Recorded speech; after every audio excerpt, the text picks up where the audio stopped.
Well, hello folks out there in YouTube land. Got a big show lined up for you, and let's get right on into it.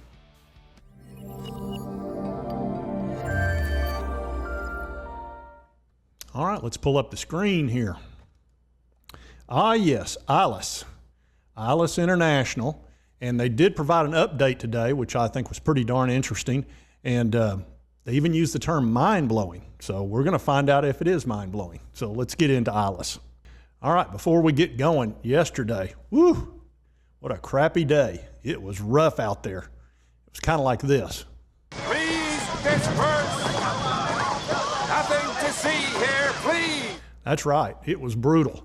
And we've got a lot of things going on right now that are very difficult, and it's making it real tough for the small caps and for growth stocks, penny stocks, all of them. Ilus is holding in there pretty darn well.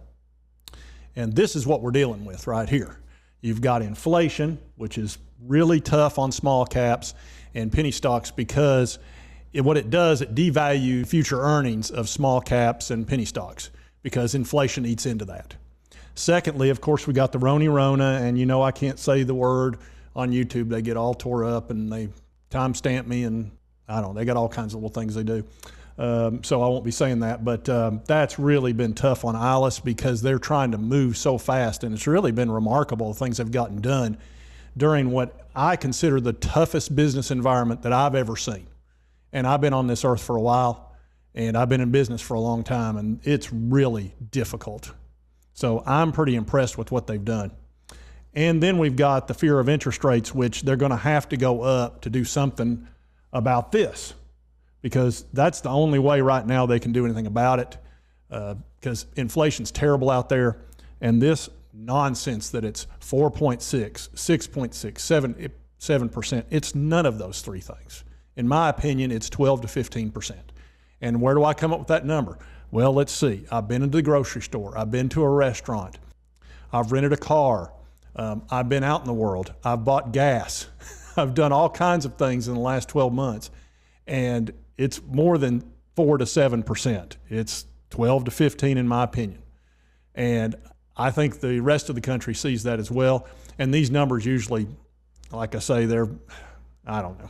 It's not 7%. Anyway, there's a lot of all these fearful things out there, and it's making people super uncomfortable. You've had a flight to safety. You've had a lot of folks just going to cash. You know, just, hey, I'm just going to sit in cash. And I can't blame them, really. But Ilus just keeps trucking on. So let's see their update here. Okay, it says the company completed 4 acquisitions. We know about that in 2021. And their first U.S. acquisition of Tennessee-based Bullhead Products. It says Ilus is aiming to complete several further acquisitions, which the company has already reached pre-contract agreement on. The company also confirmed today that it is going to proceed with an in-person annual shareholders meeting in Vegas. That's going to be a little difficult, I think, especially that date of 28th. I don't know they're going to be past this Rona latest version. It says they're expecting to complete at least one more of the previously agreed U.S. acquisitions within days, with the third following soon after, delivering on the company's strategy of acquiring the necessary manufacturing distribution capability for a successful expansion in the U.S. market. It says together the previously agreed U.S. acquisitions are currently delivering $12 million in profitable annual revenue, and this is a profitable company. Very important to remember that Ilus is profitable. Very rare for a penny stock. This is a mergers and acquisitions company, and what they're doing is they're buying mature companies that are profitable. And that's really kind of unique in the penny stock world. Typically, we're used to 2 or 3 years of a company losing money, tons of dilution and things like that because they're in growth and they're trying to get to profitability. Ilus is already there.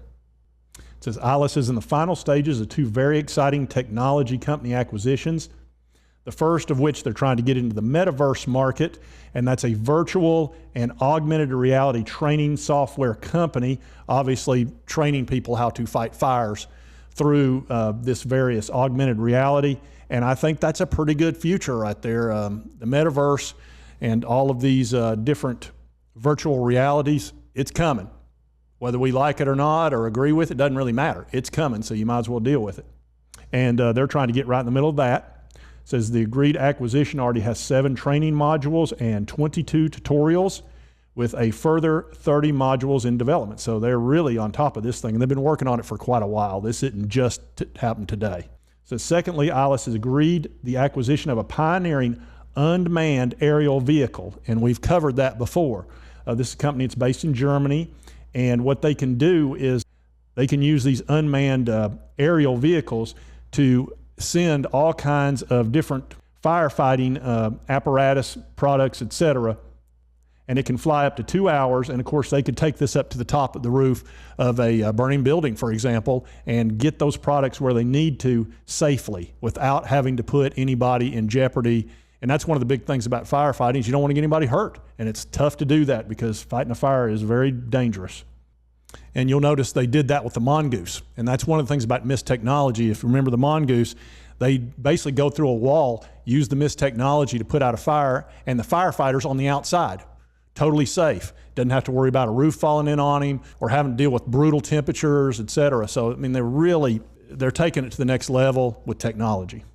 JP Backwell commented that work going on behind the scenes is phenomenal and the results are beyond exciting for the future of Ilus. We are delivering on the strategy which we have been communicating to our shareholders for some time now. The U.S. strategy is coming together nicely and the valuation of these tech acquisitions are mind-blowing. In terms of the bigger picture, they will put us on track to deliver even more than we had originally planned for this year. We are looking forward to announcing further details on this and more in the coming days and weeks. So they're obviously very excited. As you can see, Ilus is having a really good day, and it had a very good day yesterday where it actually popped up quite a bit. And it's gone from 22 cents, it popped back up to around 26, 27, which is where there's some pretty good support. And now it's sitting at 35, so it's run from 26, 27 up to 35 in the last 2 days. So that's really strong, up 12% today. And let's remember, they're still working on that European deal. We know the first phase has been agreed to, and they're saying the second phase as well. This is going to be a $100 million plus acquisition. They have another one, a 9-figure acquisition they're working on as well, and along with 10 possible acquisitions. We know they're trying to get their share reduction of under 1 billion shares. They're currently at 1.22, and they have won the case over the 40 million shares. That'll be reduced as well. They announced that a few days ago. They're looking to uplist to the NASDAQ, and I'm going to change that to 5 to 8 because they were saying 6 to 9 months, according to JP Backwell, with no reverse split. Very important. Both he and Nick Link, the CEO, said no reverse split. Estimated revenue, they're thinking 15 million. We'll see if they hit that. I don't know if they're going to hit that, but again, I'm more concerned about profitability than I am necessarily hitting $15 million. The preferred and restricted shares have needed to be used in acquisitions, and let's take a little look-see at that. I like to include this because it's very important. As always with OTC stocks, there's always preferred shares that you need to be wary of because they can pop in there and dilute the crap out of a company. Pain.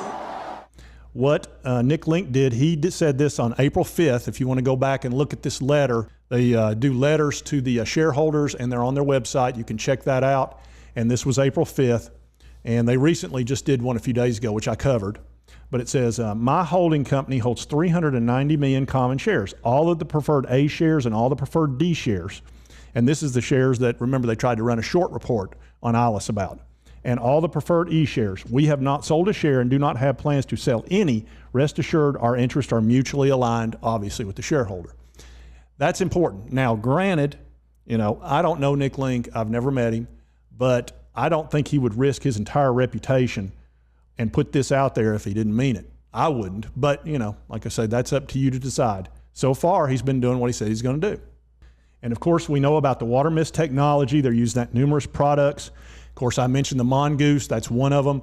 They're also in discussions with Tesla pertaining to mist technology. That was confirmed by JP Backwell.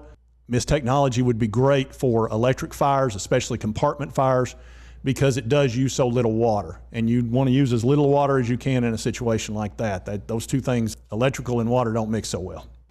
All right, folks, and that's an update on Ilus. Things are looking good. They're one of the few small cap penny stocks that's really had several good days, and it's getting back up there into the mid-30s as far as the price. And of course, like I said, if they want to get to the NASDAQ, they're going to have to be at least $2. And we know there's some spin-off talk and how they're planning on doing that. So This is a very interesting company, probably one of the hottest penny stocks out there. And I've been following it quite closely, and I know you have too. If you like this content, be sure to hit that like button. Lets me know to continue to cover Ilus. And if you haven't subscribed, hit that subscribe button. I'd appreciate it. Give the channel a chance. And I hope you did like the content. And we'll see you next time on Mr. Frugal Investor.